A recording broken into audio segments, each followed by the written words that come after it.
I know what you're thinking there. You're thinking, oh, must have rolled over into another podcast. That's a pity. I was enjoying that thing I was just listening to.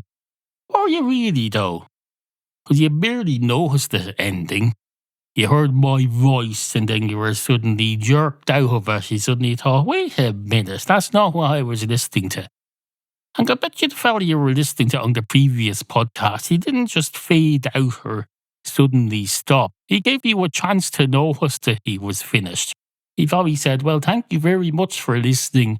We'll be back next time. This is the end of the program now. He probably said something about his audiobook affiliate scheme. May even have played some closing music. But no, you didn't even notice. You didn't notice he was ending at all until you heard my shrill voice coming at you and you woke up. That podcast you claim to enjoy, you didn't notice it ending at all. I don't think you enjoy it as much as you think you do. I think you're just driving along in your car there on your way to work in a daze, not concentrating on anything at all, not even the driving, because you drivers, you might claim that you spend your time concentrating on driving. But I hear this from drivers and motorists all the time. They'll say, oh no, when I'm driving along a straight road on a commute, I often forget that I'm driving at all. I go on to autopilot. Do you think that's what autopilot is? That's not what autopilot is at all. Ask a pilot what autopilot is. The last thing they'll tell you is, oh yes, I go on to autopilot all the time. After we've reached our cruising altitude, I sometimes forget I'm listening to podcasts at all. My mind wanders. I forget that I'm in the air at all. In fact, I sometimes look out the window. I think, oh, look, it's very foggy out. I don't think I'll get out of bed at all today. And then I suddenly realise, oh, I'm flying a plane. I'm on autopilot. You hear a pilot describing it like that, call the police. You won't, though, because that's not what pilots do. And when you're a motorist and you're calling what you do autopilot, I don't think you understand aviation at all, or driving, whatever the driving along the ground equivalent of aviation is.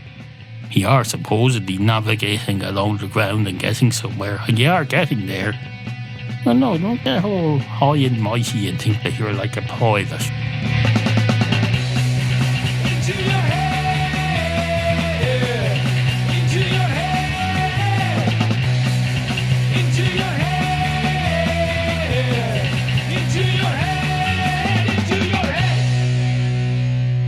So where was I?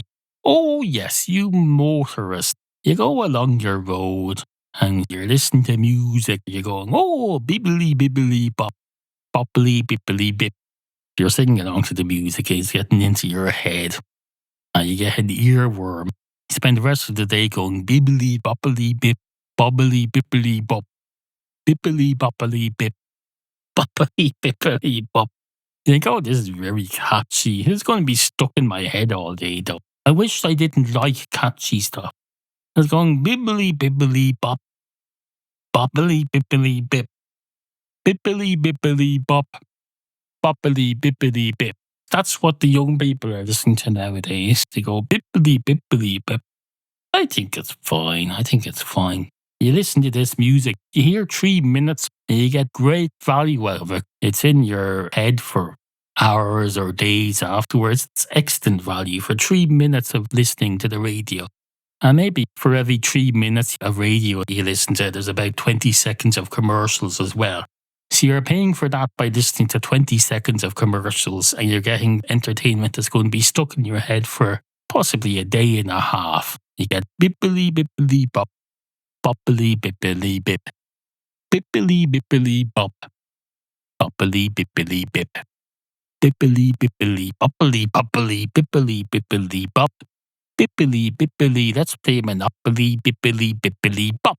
That's a very good song now that I think about it. That's a very good song. That's probably going to be stuck in your head now. And there's no commercials on this podcast. There hasn't been for at least a decade. So that's free. You're getting that for free. You're getting bippily, bippily, bop, boppily, bippily, bip, bippily, bippily, boppily, bippily, bippily, bippily, bop, boppily, bippily, bip, bippily, bippily, boppily, bippily, bippily, bippily, bop. I think I said in another segment that I recorded today that I've no talent for songwriting. I think I've just proven myself wrong there. That's a song if ever I heard one. That's going to be in my head all day. Now, unlike you, I can't say I'm getting it for free because this podcast cost me money to make. But at least I get good value out of it. It'll be in my head all day, especially since I have to go back and do the editing. So I'll hear it over and over again. I'll hear bippily, bippily, bop, boppily, bippily, bop. Bippily, bippily, boppily, bippily, bippily, bippily, bop. That's fantastic value for me. An extra tier of enjoyment and value I get from my pastime, which I'm happy to pay for. Going out playing golf, it would cost me money. I'd have to pay presumably green fees or something. I'd have to pay a young caddy to carry my stuff. Then I'd have to pay for the golf clubs on hire purchase. I'd probably pay for my transport to the golfing location. But I'd be paying for that because I go, golf is my pastime and my hobby. You pay for your pastime and your hobby, that's fine. So I should be just as happy with this, where I go bippily, bippily, bop for 10 minutes. I get stuck in my head and I get the satisfaction of having come up with my first song ever. And fine, we're having to pay the cost of that. I never went caddying myself. I remember my sibling spent a summer going down to the local golf club. There was always some American employing caddies. Maybe they were extra lazy or something, but if you got an American golfer visiting, they give you a proper tip. They say, you get back to school. And of course, that was all the misunderstanding. As the caddies would explain, they'd say, I haven't left school, sir. Here in Ireland, the academic year goes from October to about April or May. So we're all off during the summer, and that's when we get our jobs like this, or we go caddying. So don't worry, I haven't dropped out of school or anything. I'm just here to make some money during my time off. And of course, then the American will say to that, oh, I see. Because over here we have a thing called spring break. Now, to be honest, I have no idea when spring break is, but from what I understand from the American sitcoms, you have a spring break thing, and I presume that's in spring. Is it just after Groundhog Day or something? I don't know, I may have misunderstood all that. But over here, no, spring is not when you take your break. I remember one time, I was about 8 years old. Me and my mother were on a bus coming home from Dublin. An American fella got on and started chatting to my mother. He hands me a coin and proudly says, here you go, son. Here's your first ever dollar. Or was it 50 cents or something? He seemed to think I'd be very impressed. And I was polite. I said, oh, thank you very much. That's so kind of you. It's very nice to have this American coming in here and handing me a coin. I haven't even polished your shoes or anything. I'm just a street urchin on the bus home from the city with my mother, who for some reason you're chatting with. I don't know if anyone's told you, Mr. American Man. We don't talk to people on public transport here. We sit and look straight ahead. This was in the days before everyone had a Walkman. But certainly in the days before I had my first Walkman. I got my first Walkman when I was 13. My first personal stereo. A Sony brand personal stereo, which was called a Walkman. I had one of them. And since then, I've never left the house without my ears completely covered in shit. And by shit, I mean either music or radio or podcast or audiobooks. I block out the whole world. I listen to shit. And that's what you should do too. If you get the right smartphone, you can listen to a talk podcast or an audiobook and have music playing in the background at the same time from another app. That's how you get the most out of this. You can be listening to me talking, but also in the background you can have your favourite songs of the day, something catchy. When you get to work and you have to take off your headphones, you'll have that music delved in your brain. So while you're miserable at work and not allowed to listen to anything, at least inside your head you can be going blippity blippity blop, bloppity blippity blip. Blippity blippity bloppity bloppity blippity blippity blip. Bloppity blippity blop. Blippity blippity blop. Note to self, fade this out. Blippity blippity bloppity blippity bloppity blippity blop. These songwriters, they'll tell you, I wrote this song. It goes bluckity blickety bluckety blickety bluck.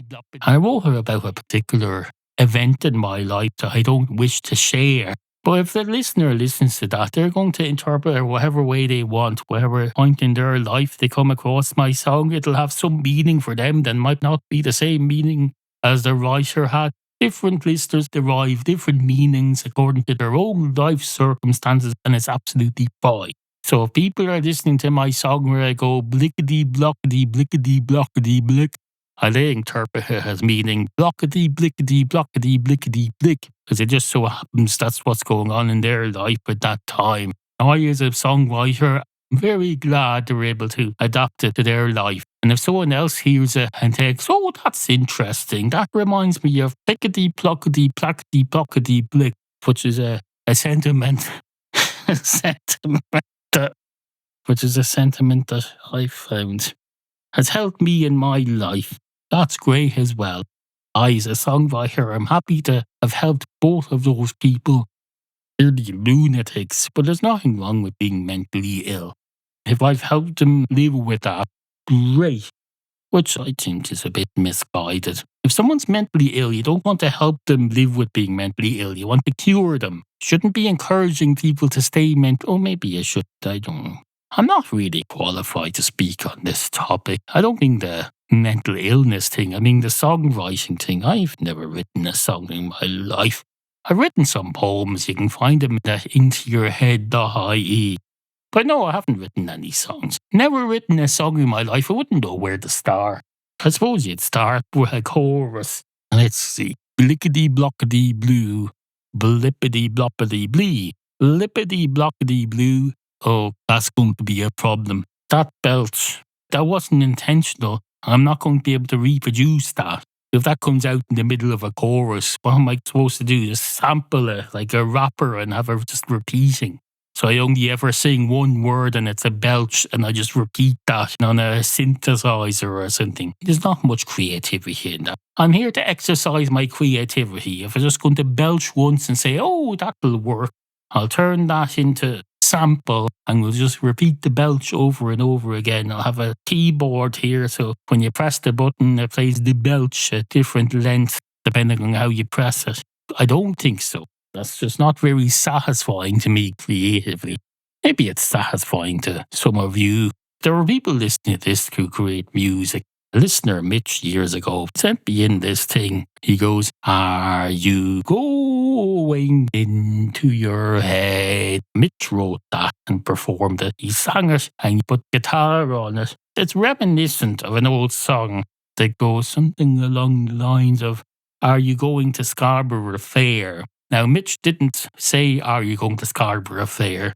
Because he knows that's a ridiculous question to ask someone on a podcast that comes from Ireland. There's no reason to be going there. It sounds like it's in Robin Hood, England of 1,000 years ago. There's no reason to go there. I've been to Edinburgh when I was 5. And I was in Saundersfoot in Wales when I was 4. I have flashes of memory of being in Saundersfoot. I remember instant mashed potato from a packet and thinking it was quite impressive, which it was. It was the early 1980s.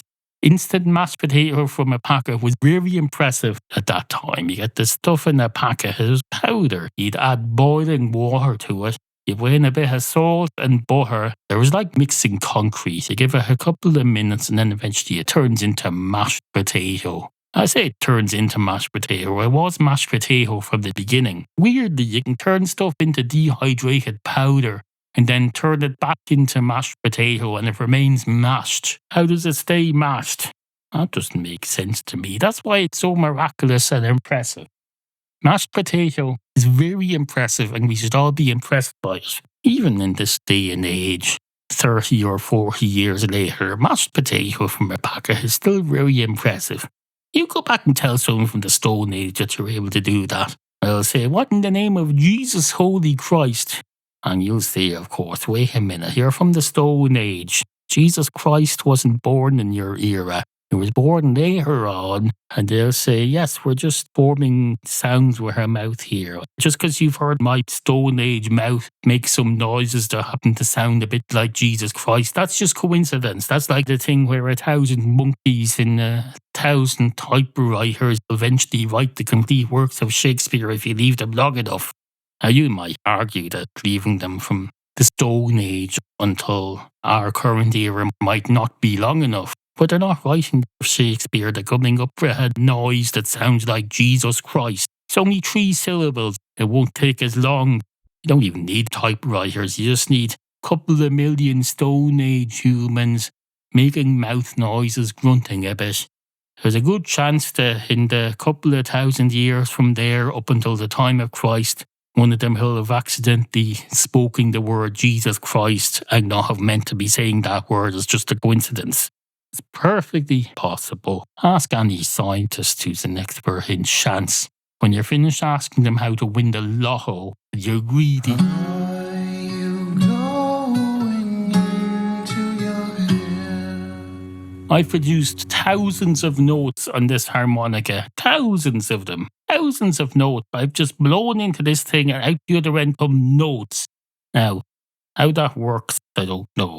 Maybe the notes are inside it and then you blow through one side and that releases the notes that have been trapped there since the very beginning and they're eventually used up. A bit like the eggs in a human reproductive system. They come out with a fixed number of eggs. They don't make any more and you have them for your lifetime and then they're all gone.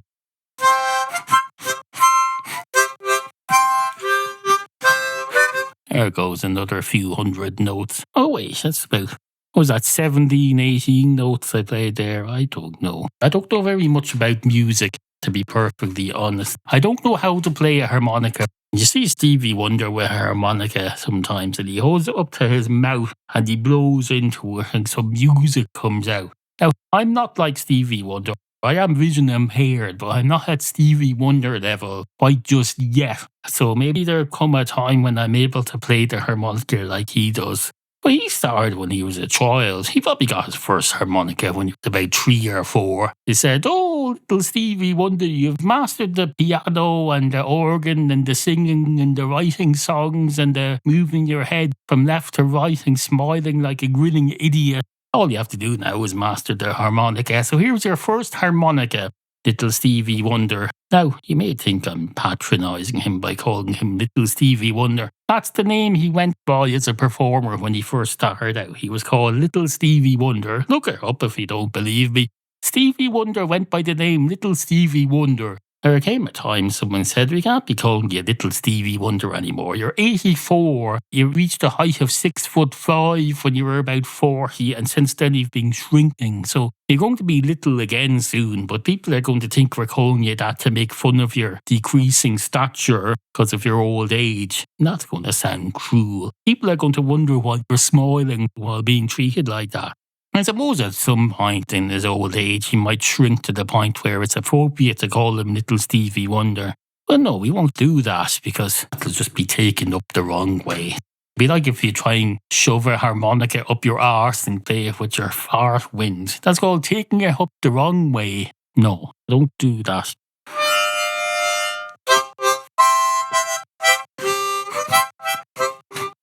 And then, of course, you have all these blues fellas. They play their harmonica too. They go.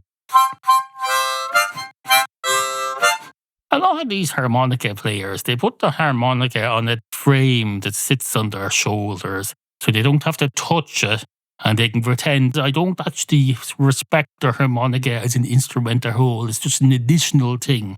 I have my guitar and my voice that I'm using. I just have the harmonica as an extra thing that I breathe into every now and then. A bit like a tamborine. You see a singer in a band, they give a token shake of their tambourine sometimes. There's no sound coming out of that at all. It's not contributing anything to the music. Your man in Led Zeppelin sometimes, you'd see him sometimes, he'd say, "Oh, all these musicians I'm with, they've all mastered their instruments, their guitars and their drums.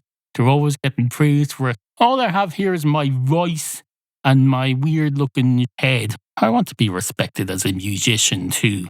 So sometimes Robert Plant, the singer of Led Zeppelin, sometimes he'd have not a tambourine. You know, only those things you shake in one. Yeah, that's a tambourine, isn't it?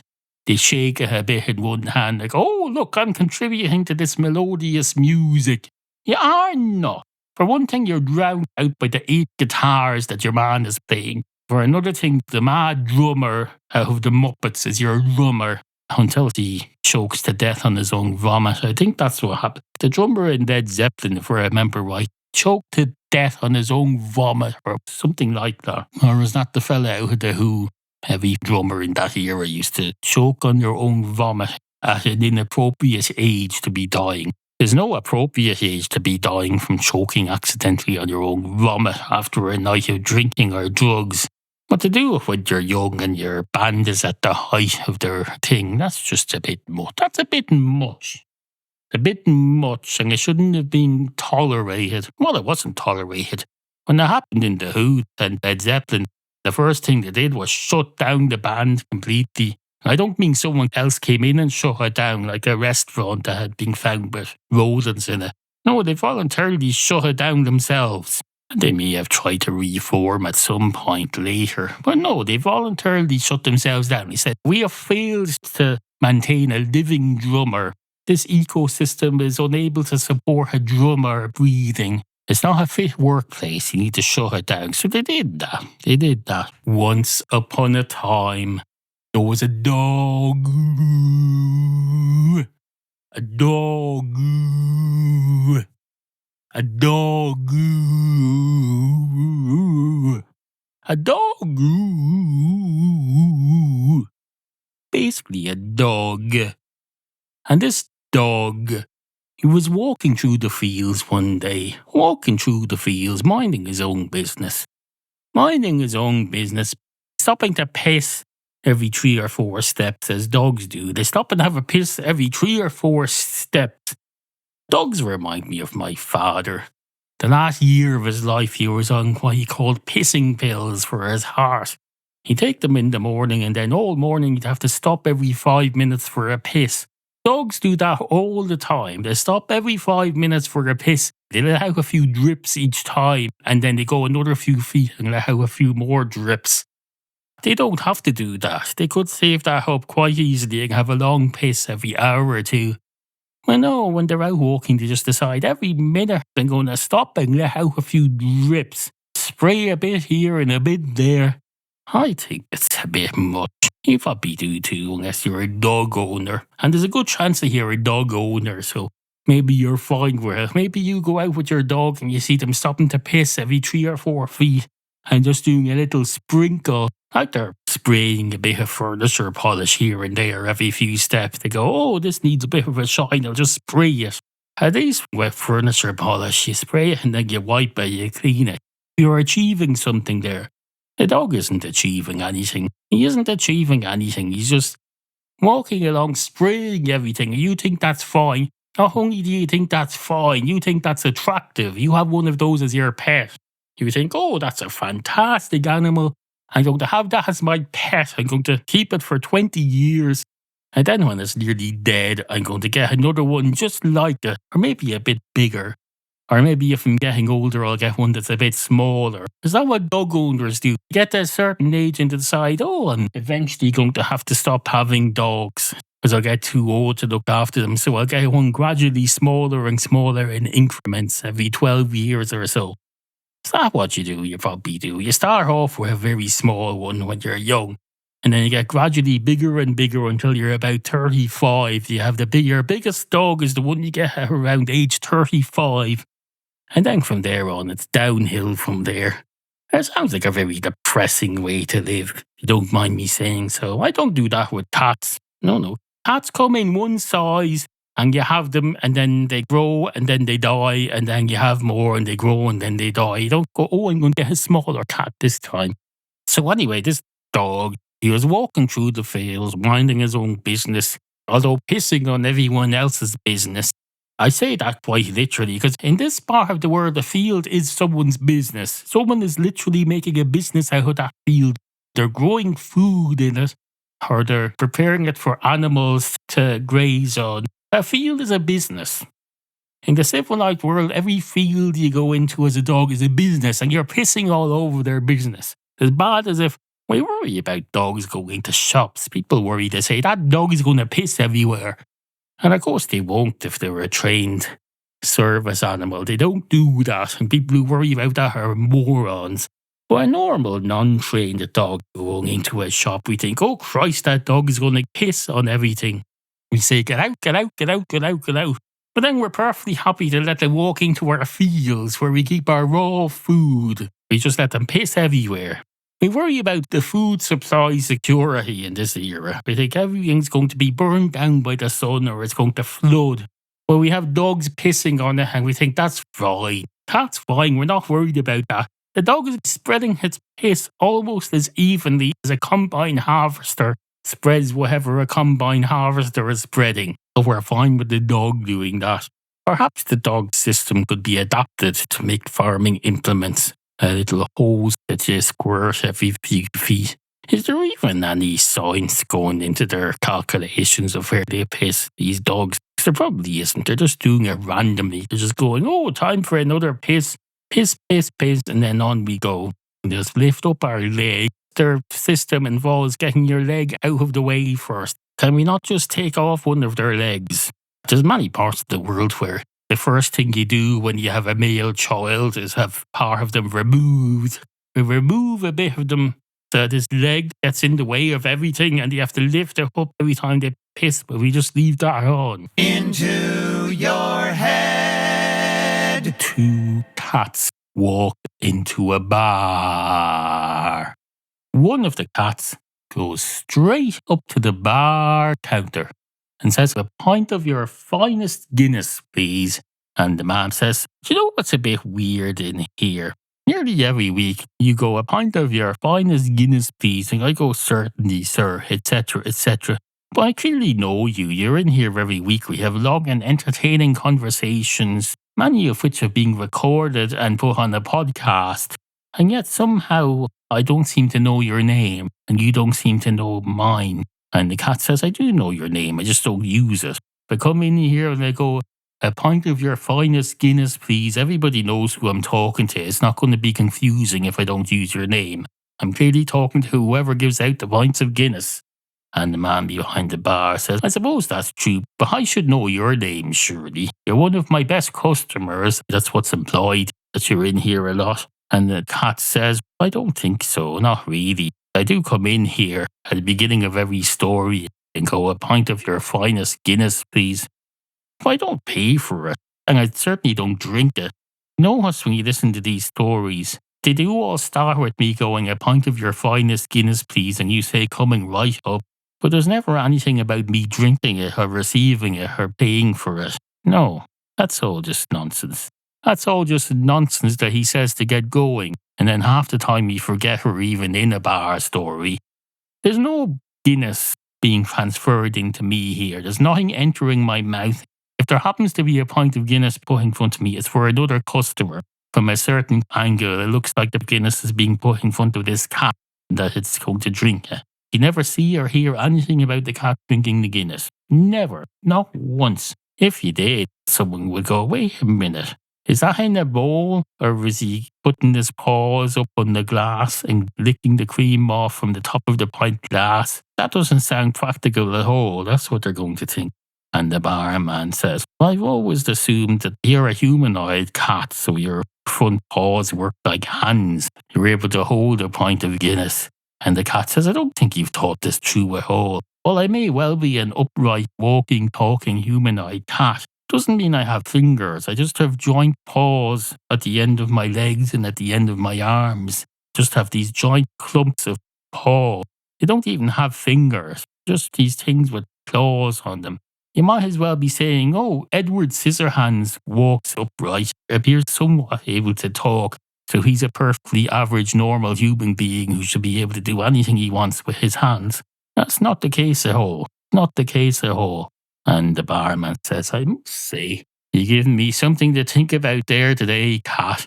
And the cat says, well, that's right. Isn't that what we're here for, isn't it? Isn't that what we're here for? And the barman says, well, actually, no. I'm here to make a living. And the cat says, but you're not living. You're a fictional barman talking to a fictional cat who couldn't enjoy your Guinness even if he wanted to. It's all just make-believe. It's like that. What's that song? There's a Madonna song, I think. It's relevant here. Oh, there's my harmonica. Isn't that Madonna song from the 80s or 90s? It was kind of a children's song. Something, the world of make-believe. I can't remember the exact song now. Oh, it was a Madonna song with a cartoon. Something about dreams. But now I'm also confusing it with that other song by Bucks Fizz, they had a similar song there or something about the land of make-believe, and it's confusing me now, so I can't remember the Madonna song. What's the one that goes something, something, something to the land of make-believe? And the cat says, oh, I'm pretty sure that's the Bucks Fizz song. So I don't recall it having the harmonica, but no, they go something, something, world of make-believe.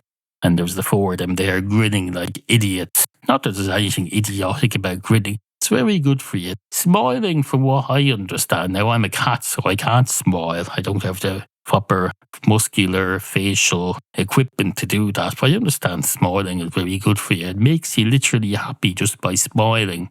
And the barman says, oh, really? Well, that conflicts with something I read last week.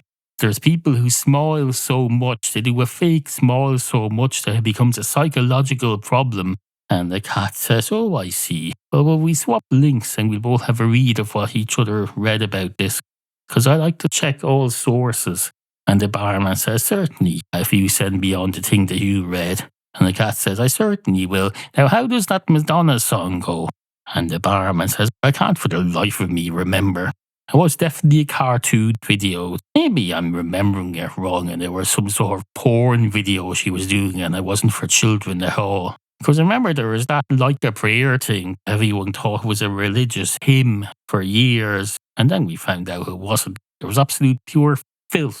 And the cat says, I don't remember that. And the barman says, well, of course you don't. Because it was in the 1980s. You're a cat. You can't be more than 10 years old, surely. And the cat says, I can be as old as I like, or as young as I like. Don't go telling me what age I can or can't be. That's like me saying you can't be 40 or 50 years old. You can't. You're perfectly entitled to be as old as you want, as long as your health and body and circumstances allow. You're entitled to live as long as you want, and so am I. And the man behind the bar says, oh, that's very profound. You're a very profound young cat, you know that? It seems a shame for me to drown out your profundity with alcohol. Would you like a pint of Guinness 0.0? And the cat says, is that thing with the thing on it? And the barman says, I beg your pardon. And the cat says, is that thing with the thing on it, with the looks like the Odlums Flour symbol? There was a flour brand called Odlums, and their logo is based on the two eyes of an owl. But it looks like one of the eyes is kind of closed. So it's a big oval shape and a little oval shape, and that's what the Odlums symbol looks like. And then they brought out the Guinness 0.0, and the logo looks very like that. So I wonder, do they replace the alcohol with flour? Is that it? And the barman says, that's a bit weird, cat. That's a bit weird. No more caffeine for you. Here, have some beer. And a great night is had by all.